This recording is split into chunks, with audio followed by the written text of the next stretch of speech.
name's Earl Smith, and I joined the Great War Flying Museum in 1989. Our basic interest is to maintain the sights and sounds of First World War aviation. So to that end, we have built replica aircraft of the First World War vintage, and we fly them at various different air shows. That's one of the ways that we manage to sustain ourselves financially.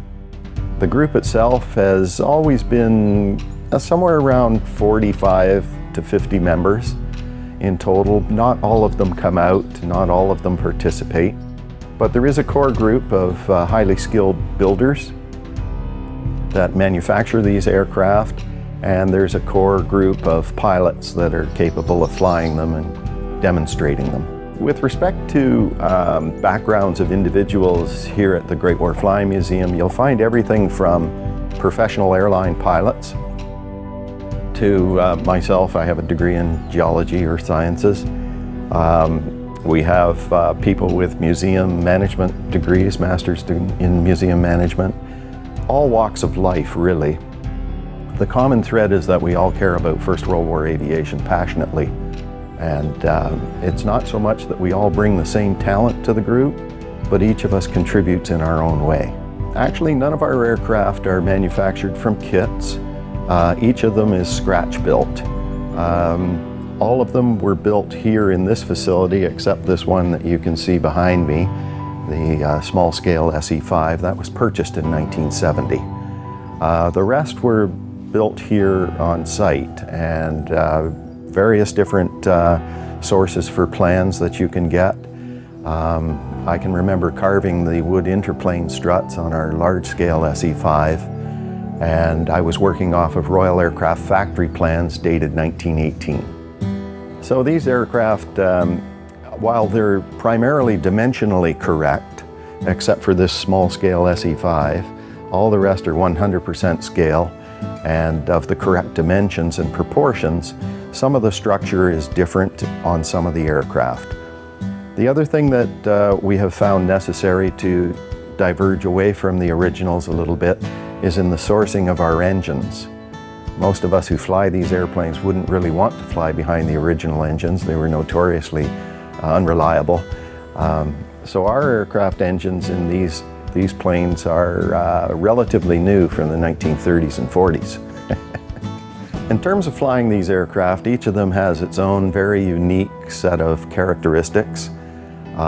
In general, they're not as easy to fly as modern aircraft. I think there's always the added pressure on most of us who fly these aircraft.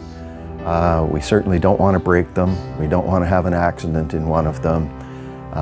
So there's that added pressure to fly them well, fly them safely. And when you add to that the fact that they are not particularly easy to fly, there's usually an added stress involved in flying these aircraft. But for those of us that have several hundred hours in them, it has become a pure joy. The aircraft assignments, with respect to whether we fly an Allied or a German aircraft, are not really a preference of sides, if you like, so much. It's more a preference of aircraft.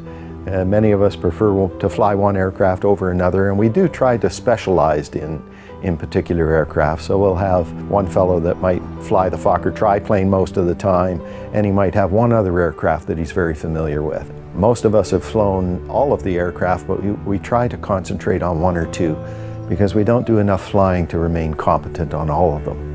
My favorite at the moment is the Sopwith 1.5 strutter. I grew up with reading about First World War fighter pilots. They were all my heroes. So it's been a great honor and privilege for me to be able to fly these aircraft of that particular vintage. And one of my favorite aviation authors, Richard Bach, once said that to recreate any period in aviation history, you can almost always find the same sky conditions. So you can find the sky at the same temperature, humidity, dew point, visibility, cloud cover, wind speed. You can find exactly those same conditions today as they existed in 1914. So all you need to recreate flight during that period is the right aircraft, the right machinery.